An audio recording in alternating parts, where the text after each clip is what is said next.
Fala galera do YouTube, beleza? Hoje vamos ensinar como você pegar sua CB300 original equipado, né, minha, né?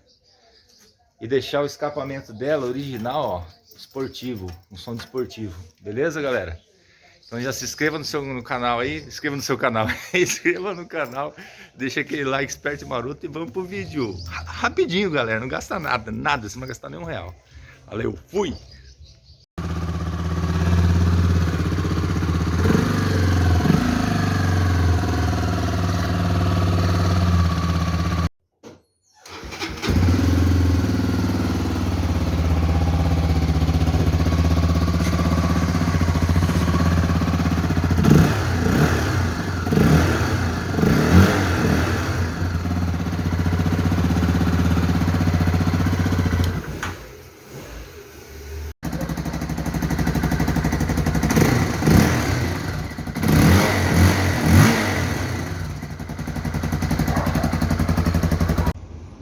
Galera, ali onde tá, ó.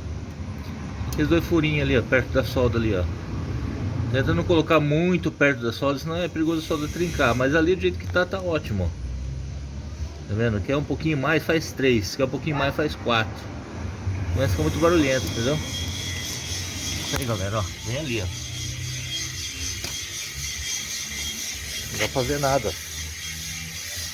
Não vê nada, normal. Entendeu? Pode olhar tudo. Sinto um pouco ar saindo daqui, tá vendo? Mantendo o escapamento original, sem gastar nenhum real, ó. Se não quiser, fecha de novo, põe uma soldinha.